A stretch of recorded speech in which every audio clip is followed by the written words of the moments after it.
नमस्कार। देश काल में आपका स्वागत है। मैं हूं मुकेश कुमार। दोस्तों, आज रविवार को दिल्ली के मुख्यमंत्री केजरीवाल ने एक बड़ा धमाका कर दिया। उन्होंने अपने पद से इस्तीफ़ा देने का ऐलान कर दिया है। उन्होंने कहा कि अगले 2 दिन में वो पद छोड़ देंगे।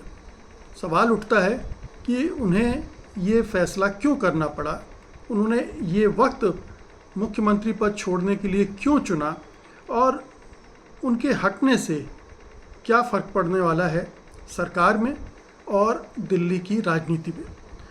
सबसे पहली बात तो ये है कि अभी 2 दिन पहले ही केजरीवाल ज़मानत पर रिहा होकर आए हैं बाहर, और ये अनुमान लगाए जा रहे थे कि अब वो चूँकि ज़मानत पर बाहर हैं तो अपनी सरकार को भी ठीक से संभालेंगे, जो कि उनके जेल जाने के बाद थोड़ा सा अव्यवस्थित हो गई थी, अफरा तफरी में थी, क्योंकि कोई लीडरशिप उस तरह से थी नहीं। और अरविंद केजरीवाल पर ये सीमाएं लागू थी कि वो फाइलों पे दस्तखत नहीं करेंगे, दफ्तर नहीं जाएंगे वगैरह वगैरह। तो अब अभी भी उन पर ये सीमाएं थी, वो दफ्तर तो जा नहीं सकते थे, फाइलों को साइन भी नहीं कर सकते थे। तो एक दिखावटी मुख्यमंत्री के रूप में उन्हें रहना था और फरवरी में चुनाव होना था, तब तक का वक्त निकालना था। अपने मंत्रियों को वो निर्देश दे सकते थे, गाइडेंस दे सकते थे, ये काम कर सकते थे और अपनी पार्टी को भी संगठित करने के काम में जुट सकते थे। उनके पास भरपूर वक्त होता इसके लिए।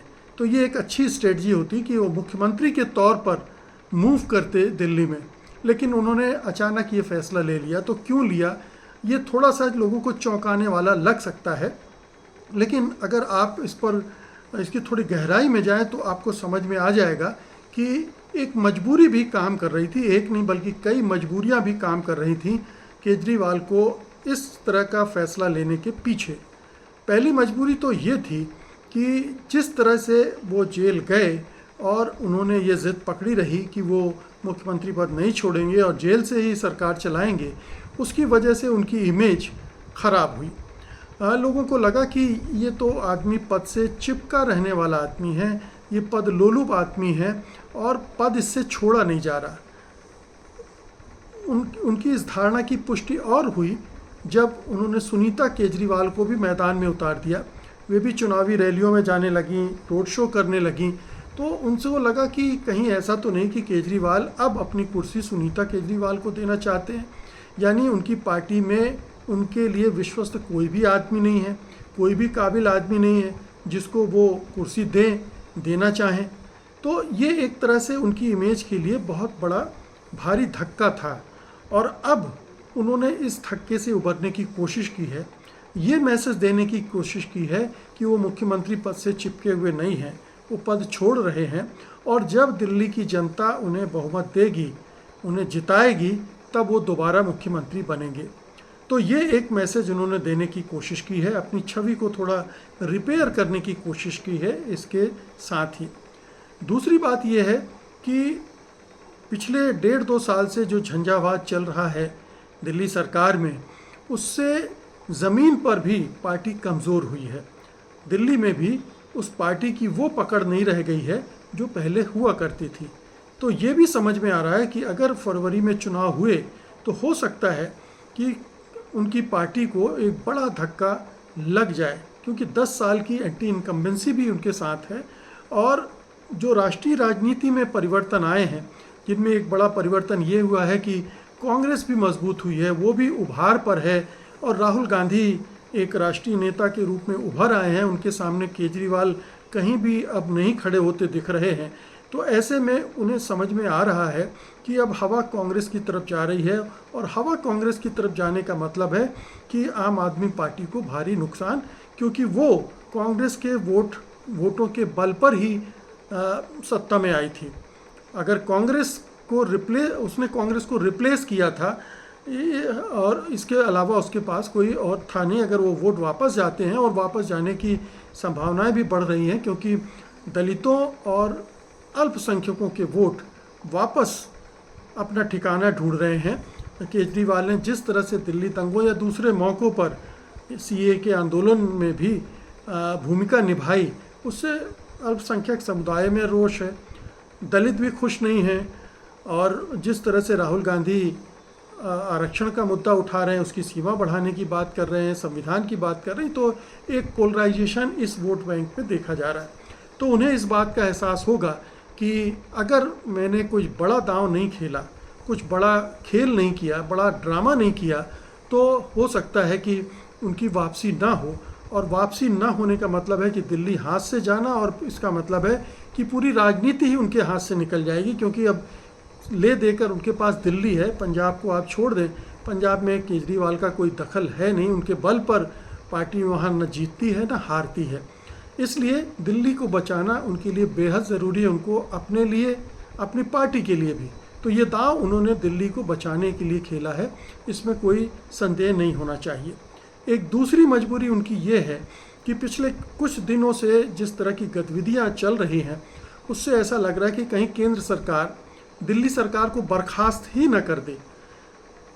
जिस तरह से मुख्यमंत्री भी जेल में थे, उप मुख्यमंत्री भी जेल में थे और कारोबार चल रहा था, जिस तरह से बीजेपी के नेताओं ने राष्ट्रपति से मुलाकात की थी, उन्हें ज्ञापन दिया था, वो ज्ञापन राष्ट्रपति महोदया ने गृह मंत्रालय को भेज दिया था। तो ये लग रहा था कि एक ऐसा माहौल बनाया जा रहा है जिसमें सरकार को बर्खास्त कर दिया जाए। और अगर सरकार बर्खास्त हो जाती तो फिर केंद्र सरकार के मातहत उसकी देखरेख में चुनाव होते, तो जो पकड़ वो बना सकती थी इलेक्शन में, वो भी ना बना पाती। तो ये भी उसका नुकसान होने का खतरा था। वो पूरी तरह से सत्ता से बाहर हो जाते और फिर मोदी जी और चुनाव आयोग मिलकर किस तरह का खेल खेलते, ये किसी को पता नहीं है। तो एक ये मजबूरी भी उनकी रही होगी। अब हम आते हैं अगले कदम पर। सवाल उठता है कि दो दिन में जब इस्तीफ़ा दे देंगे अरविंद केजरीवाल, तो और मनीष सिसोदिया भी केजरीवाल इस्तीफ़ा दे रहे हैं, यानी वो भी मुख्यमंत्री पद के दावेदार नहीं हैं, तो कौन मुख्यमंत्री होगा? कहा जा रहा है कि सबसे ज़्यादा चांसेस ये हैं कि आतिशी मरलेना को ही मुख्यमंत्री बनाया जाएगा। आपको याद होगा कि 15 अगस्त को झंडा फहराने के लिए केजरीवाल ने राज्यपाल को चिट्ठी लिखी थी कि मेरी जगह आतिशी मरलेना झंडा फहराएंगी। हालांकि राज्यपाल ने उनके इस निवेदन को ठुकरा दिया था और अपनी तरफ से जो मिस्टर गहलोत हैं उनको अधिकृत किया था कि वो झंडा फहराएंगे। तो आतिशी का चयन करके उन्होंने जता दिया था कि उनकी प्रेफरेंस कौन है। इसका मतलब है कि आतिशी मरलेना उनकी प्रेफरेंस है और आतिशी मरलेना को वो बना सकते हैं मुख्यमंत्री।